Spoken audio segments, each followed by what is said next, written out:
This is Incoterms 2020 X-Works. To know the concepts, let's proceed.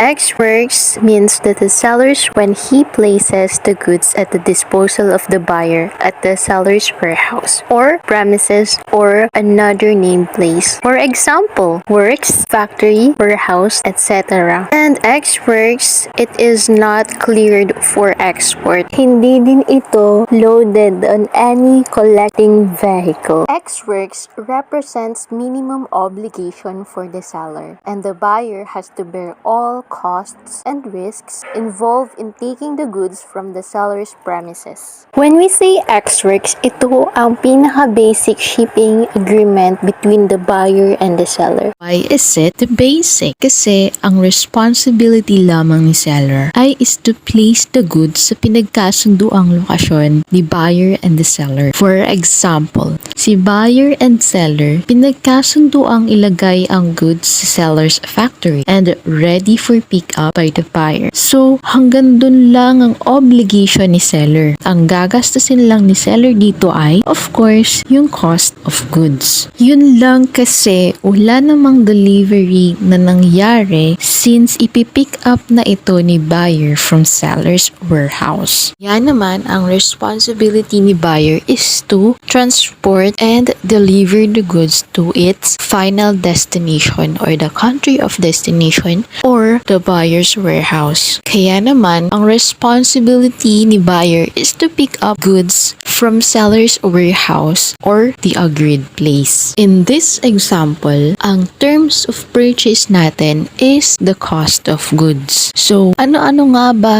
ang nilalaman ng cost of goods or the breakdown of the cost of goods? Number 1 is the cost of raw material. Ito yung mga raw materials na hindi pa siya finished goods for manufacture pa siya. Number 2 is the cost of labor. Syempre, yung mga pinagkagastusan sa mga nagtrabaho dito sa goods na ito. Number 3 is the packing, which is the immediate packing. So, ano nga ba yung immediate packing? It is the packaging of the goods. For example, if we have the projector, box ng projector, that's the packing here. Number 4, the labeling. Ito yung pag-label ng goods. Kung ano nga bang type of goods ang ipapadala natin kay buyer. Mahalaga ang pag-label lalo na sa mga dangerous goods. Ano-ano nga ba ang mga classes ng dangerous of goods? We have class 1 to class 9. Class 1, explosives. Class 2, gases. Class 3, flammable liquid. Class 4, flammable solid, spontaneously combustible, and dangerous when wet.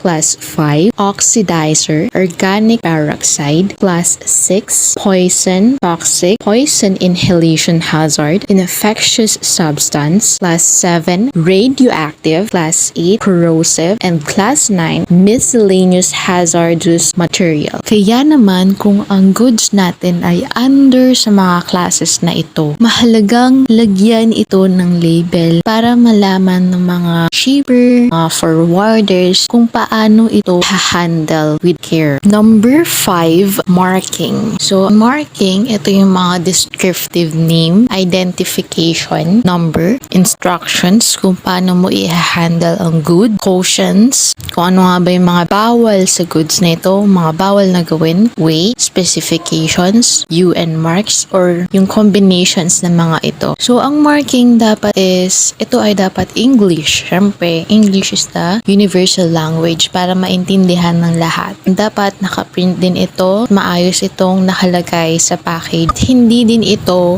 natatakpan ng any label or any attachment sa good. And dapat mga proper distance din ng paglagay nito ng mga markings na ito sa goods para mas maintindihan, madaling makita agad. And then, yung color niya is dapat madaling din makita. Tulad na lang ng orange, red, or black. Mahalaga ang labeling and marking para malaman kung paano i-prepare sa pag-load o sa collecting vehicle and then kung paano ito ikakarga para maiwasan din yung pagtapon ng mga liquids and mga aksidente or exposures na dapat iwasan. Kaya naman Ito ay mahalagang ilagay at correct ang information na ilalagay sa mga goods na ito. And then last, number 6, syempre yung markup o yung profit ni seller. Number 2, yung terms of delivery in this example is in the seller's warehouse. Diba nga sabi natin, seller is to make the goods available at his seller's warehouse or factory or any agreed place. And then, dapat ang goods na ito ay ready for pick up by the buyer. Number 3, ang terms of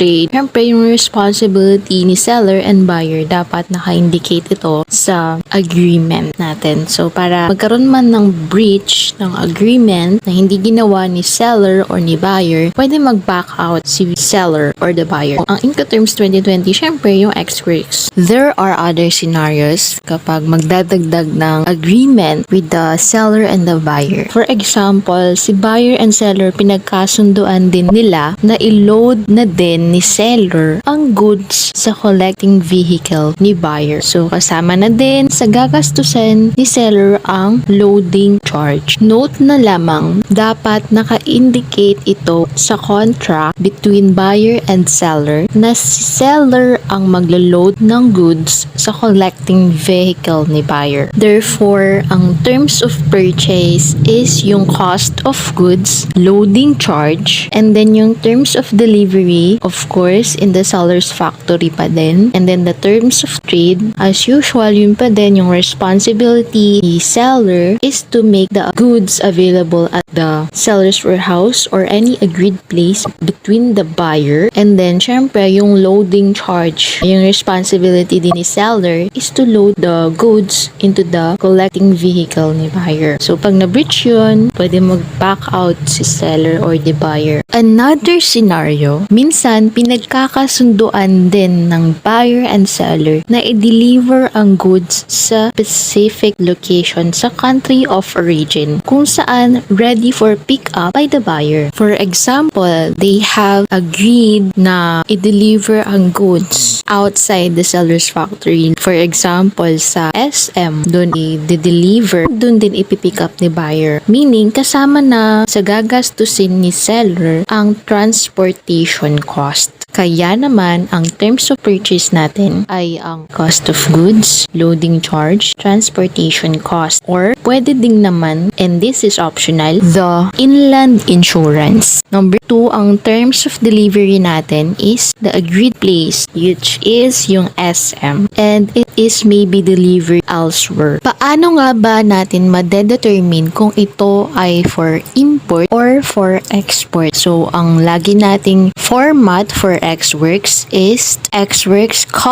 place, country of origin, or kung saan nanggaling ang goods, or kung saan ang country ni exporter or the seller. For example, ex-works, Manila. So, yung Manila, syempre, lagi nating ina-expect na tayo ay from Philippines. In our point of view, we are in the Philippines. Okay? So, sa example natin, Manila, it is the country of origin kung nasaan nanggaling ang goods and kung nasaan si exporter or the seller. Which means, this transaction is for export. Another example is ex-works Subic. So, yan. Ang Subic, it is the country of origin kung saan nanggaling ang goods and kung nasaan si exporter. Which means, this transaction is for export. Another example is ex-works Thailand. Which means, in Thailand, this is the country of origin kung saan nanggaling yung goods and kung nasaan si exporter or the seller, which means this is for import. Why? Thailand to Philippines. In our point of view, it is from Thailand na papuntang Philippines, which means this transaction is for import. Computation naman, number 1, computing for total ex-works or the contract price or the ex-factory price. Number 1, the cost of goods, and this may be called ex-works, contract price, or the ex-factory price. So, bakit nga ba ex-factory price? Siyempre, ito yung mga pinagkagastusan while manufacturing this good. Number 1, yung cost of raw materials, cost of labor, packing, labeling, marking, and the markup or the profit. So, ito yung mga ginastos ni seller for the cost of goods, which is naka-indicate din ito sa commercial invoice ni seller. Number 2, additional charges or other charges or ex-works or the contract price. So, bakit hindi na siya ex-factory price? Kasi this is additional charges, hindi na siya yung mga pinagkagastusan during manufacturing the goods. Okay, number 1 is loading charge, transportation cost, and lastly, and optional, inland insurance. Yung mga ginastos ni seller, if ever they will be on further agreement, other than the responsibility of the seller to make the goods available at seller's premises. Number 2, computing the cost. So, ano nga ba yung cost? Lahat kasi ng goods na for importation sa Philippines ay subject sa duties and taxes except sa mga goods na subject for an tax exemption or exemption. In order to compute duties and taxes, ang required na Incoterms is CIF. CIF is equals to cost, insurance, plus freight. Under ng cost, hindi naman pwedeng ilagay natin dito is ex-works lang. That's why we need to derive the ex-works to cost. So, ano nga ba yung nakapaloob sa cost? Ex-works and the dutiable charges or other charges na pinaghagastusan sa country of origin. Paano nga na ba natin madederive ang ex-works to cost? So, in this example, this is via C. Ex-works value or the contract price. Number 1 is the loading charges to collecting vehicle, inland freight from seller's warehouse. So, ano nga ba yung mga nakapaloob sa pag-derive ng ex-works value or the contract price to cost? Number 1 is the loading charges to collecting vehicle, inland freight from seller's warehouse to port of loading or the transportation cost. Number 3, inland insurance. 4, unload from collecting vehicle. 5, handling of terminal charges or the THC. 6, loading to vessel. 7, customs export clearance. For example, yung ex-works value natin is $18,000. Loading charge natin is $50. Inland freight, $100. Inland insurance, $70. Unload from collecting vehicle, $50. THC, $80. Loading to vessel, $120.